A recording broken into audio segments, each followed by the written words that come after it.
भारत गौरव आचार्य श्री पुलक सागर जी गुरुदेव के प्रवचन और लेटेस्ट धार्मिक भजन व कार्यक्रम निशुल्क देखने व सुनने के लिए हमारे YouTube चैनल जीन शरणम मीडिया को आज ही सब्सक्राइब करें और सबसे पहले देखने के लिए बेल आइकन पर क्लिक जरूर करें। संत जी बड़ी प्यास लगी है। संत ने, तपस्वी ने कहा पानी पीना है? बोले हाँ। कमंडल दिया, बोले ले पी ले पानी। एक बात तो बता, कहानी मालूम है? तू जा कहां रहा है? बोले एक महासंत आए हैं, एक प्रश्न। बोले एक काम कर, मेरा भी। अरे उसने कहा यार किसान का भी प्रश्न, सेठानी का, ये बाबा फकीर का भी प्रश्न।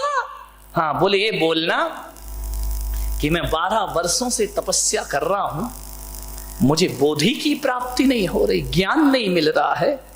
जा पूछ लेना मुझे ज्ञान मिलेगा या। चला गया संत के पास। कहानी बहुत लंबी है, मैं बिल्कुल शॉर्टकट में बता रहा हूं, क्योंकि अब तुम इतने समझदार हो कि सूत्र में ही समझ जाते हो। अब पानी कहने की जरूरत नहीं है, H2O कह दो तो तुम समझ जाते हो। विचार करिए। पहुंचा संत के पास, संत ध्यान में थे, चुपचाप हाथ जोड़कर बैठ गया। संत ने कुछ दिन बाद ध्यान खोला। कौन है बच्चा तू? कहां से आया है? 2 दिन पैदल चल के आया हूं बाबा जी, प्रश्न पूछना है मुझे आपसे। आप बहुत पहुंचे हुए संत हैं।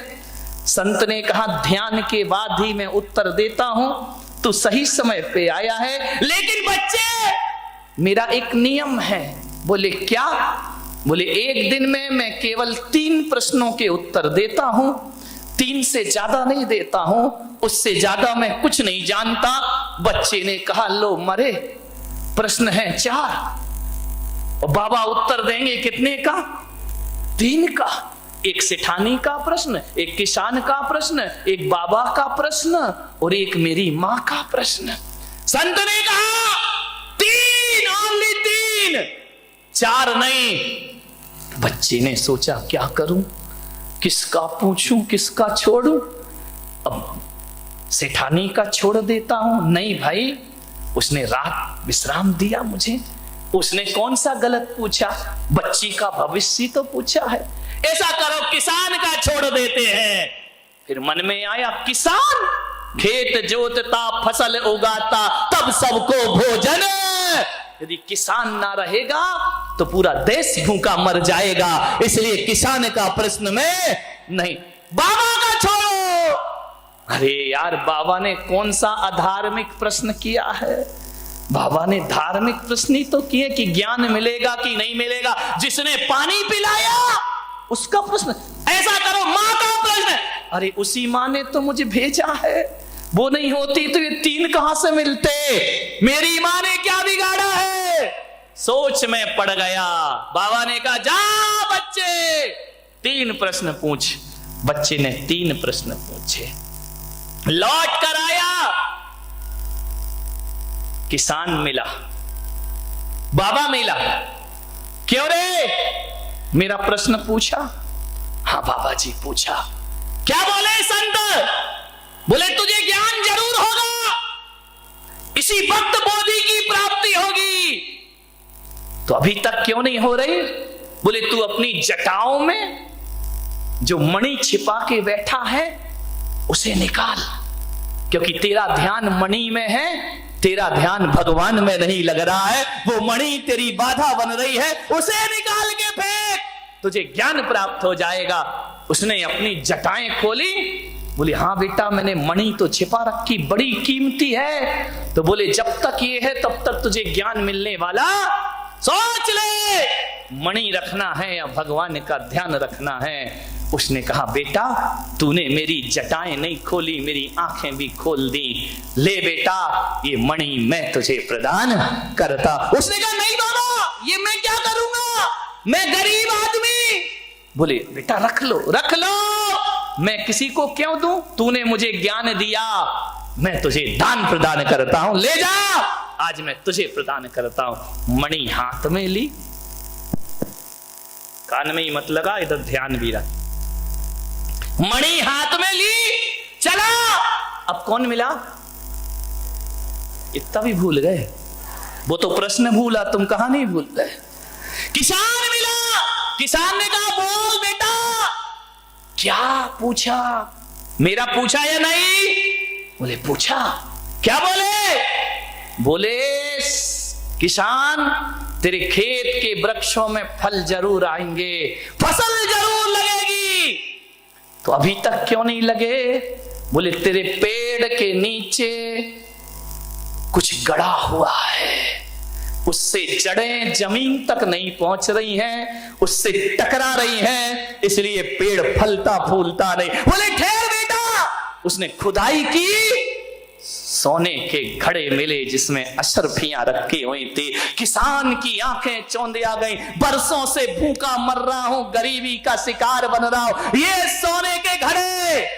उसने कहा बेटा तेरा बड़ा उपकार। बोले उपकार तो आपका, आपने मुझे रोटी दी थी। बोले नहीं बेटा, तूने घड़े दी, एक काम कर बेटा, ये सोने के घड़े मैं तुझे प्रदान। अरे बोले मैं क्या करूंगा? आप किसान हैं, आपकी जमीन पे आपका हक है। बोले बेटा सोना से ज्यादा कीमती तो जमीन हुआ करती है, धरती हुआ करती है। सोना आज है कल खत्म हो जाएगा, जमीन पर फसलें आएंगी, किसान हमेशा माला माल रहेगा, मुझे इसकी जरूरत नहीं, इस पे तेरा बैलगाड़ी बुलाई, सोने के घड़े रखे, उसे बिठाया, चल दिया। किसका घर पड़ा है? कौन बोला? शांति सेठ का,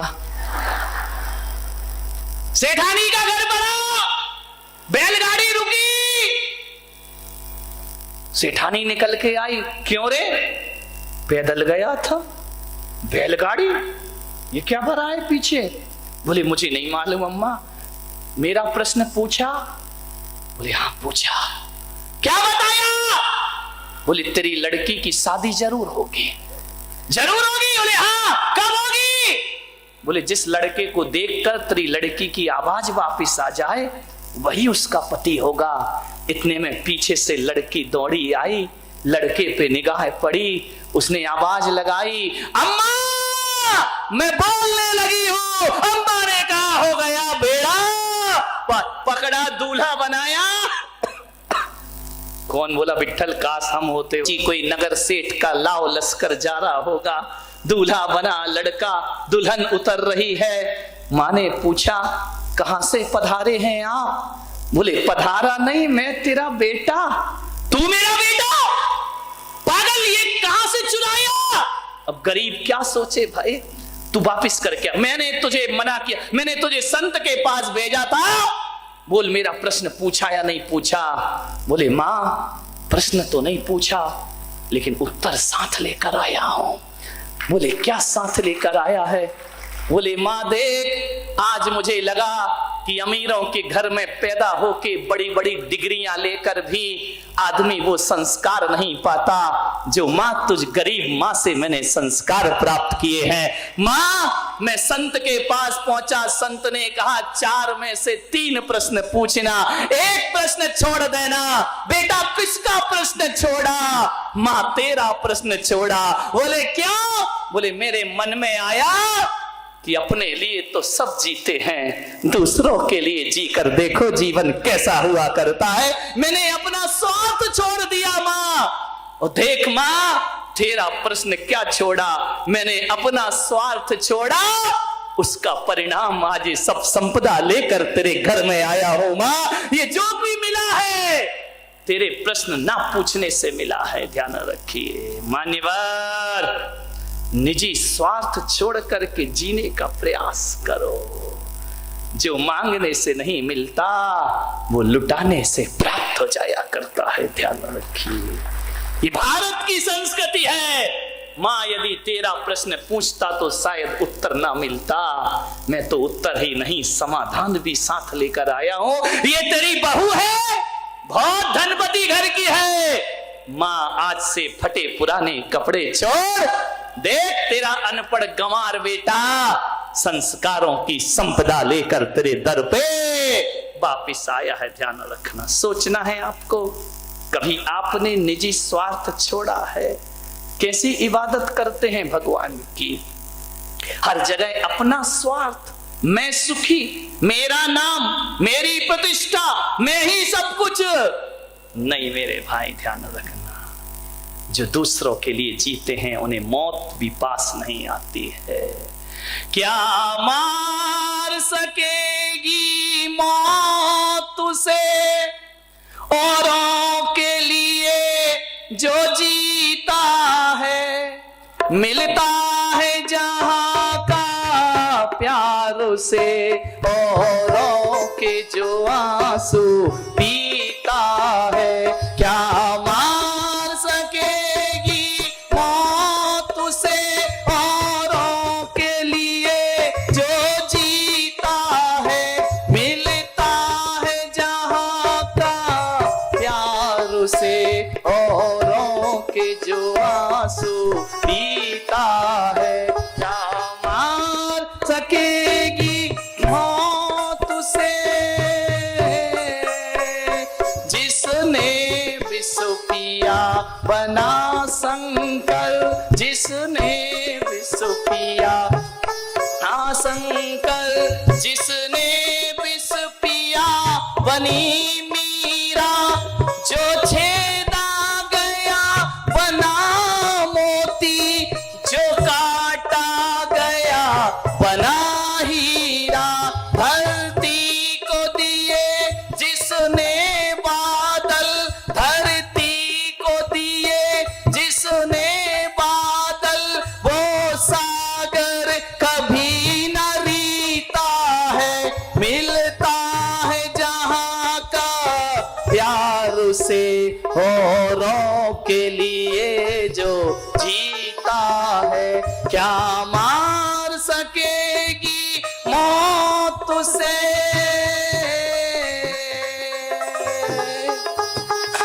जो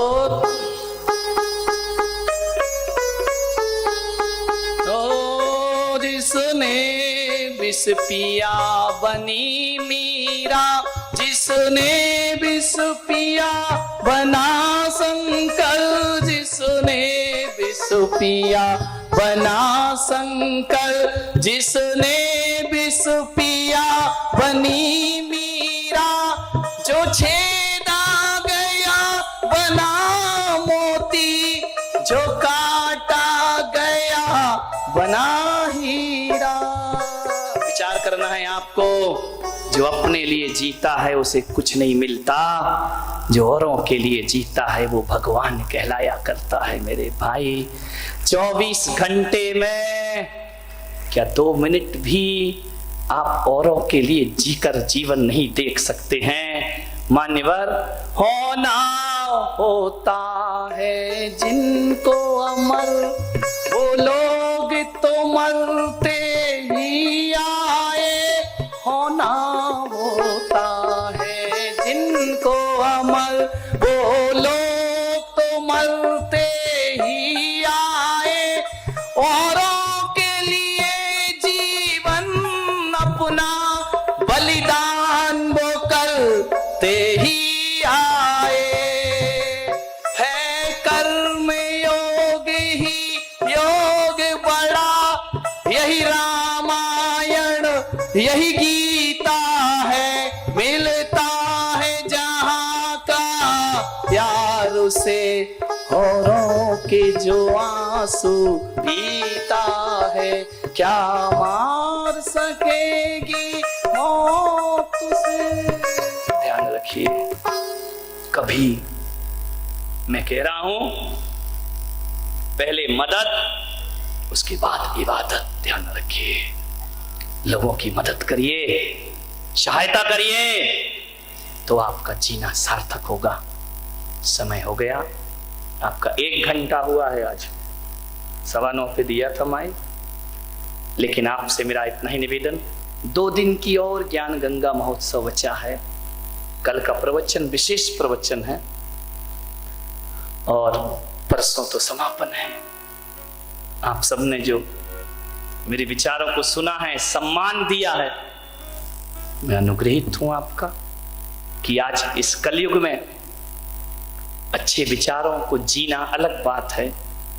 अच्छे विचारों को जो सुनता है उससे भी भारत का भविष्य निखरा करता है। ध्यान रखिए,